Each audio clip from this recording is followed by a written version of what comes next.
Hello everybody, this is Gareth Speaks back here with another video. I'd like you to hit the subscribe bar, give me a thumbs up if you like the video, or hit the notification bell to be notified when I post my next post. Otherwise you can donate to my ministry and the charities that I support at garethcahoon3@gmail.com on PayPal. Or otherwise you can look me up on my other social media sites. For example, you could look up my YouTube account and like and subscribe there, and scroll down to the very bottom till you get to my created playlists so you can watch the videos that I watch on a daily basis. In response to a Communist News Network report, or CNN as it's otherwise known, the voice of the media refuses to hear. When only half the story is told, the most vulnerable pay the price. In Nazareth, Pastor Salim Shalesh preaches the gospel every Sunday at the home of Yeshua the King Church in Haifa. Pastor Shmuel Awida, born in the city to Arab Christian parents, leads Bet Eliyahu, the House of Elijah congregation, where Arab and Christian believers worship side by side in community where roots reach back to the founding of the State of Israel. In Seoul, Boutros Mansour, a lawyer and educator from Nazareth and co-founder of the Nazareth Local Baptist Church, was installed last year as Secretary General of the World Evangelical Alliance, becoming the first Arab Christian ever to lead a global body representing hundreds of millions of believers. Meanwhile, a few kilometers away in Judea and Samaria, internationally known as the West Bank, a Palestinian evangelical Christian recently published an article on these very pages, anonymously, because revealing his name could cost him his life. His opening words were, "If my identity is revealed, I could face danger or even death, not because I have committed a crime, but because I am trying to share truths that many people ignore." The contrast between these two realities, the freedom of Arab evangelicals in Israel and the mortal danger facing their co-believers across the line, is one of the most important untold stories of the Middle East.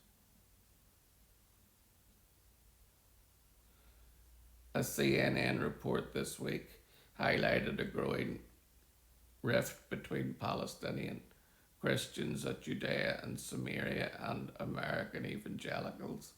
Palestinian clergy described evangelical theology as a weapon, accused Christian Zionists of funding the main threat to our existence. The decline of Christian communities in Judea and Samaria is a reality that deserves global attention. No one should dismiss the hardships they face in their daily lives. But when the international media foregrounds one set of causes and amplifies one set of voices while leaving other documented pressures unexplored, it does not serve Palestinian Christians or help the world understand the broader picture. The anonymous Palestinian Christian who wrote for All Israel News described a reality that barely reaches Western newsrooms. As he puts it, it's easier to blame every departure on Israel than to confront corruption, nepotism, abuse of power, and the absence of genuine justice within Palestinian society itself. He describes a Palestinian Authority that prioritizes personal interests and political survival, where ordinary citizens remain a low priority. A Judea and Samaria governed more by the influence of powerful families than by the rule of law. Courts, prosecutors, police, and security services are often used to protect those with influence rather than to serve ordinary people. He recounted cases as Christian families who lost their land to Muslim families through fraud and intimidation, only to see their appeals to President Mahmoud Abbas go unanswered. He also described homes coming under gunfire to silence Christian residents, a reality that he said leaves many ordinary Christians feeling that life under the Palestinian Authority is less like living under the rule of law and more like surviving under the law of the jungle. He described a system where influential Christian leaders do not speak openly about these issues because they do not want to confront the authorities of, or powerful families, or because they have interests they want to preserve. But whom, but when, the subject turns to Israel, they speak continuously about occupation and emphasize that occupation is the reason behind Christian emigration. The Palestinian Christian leaders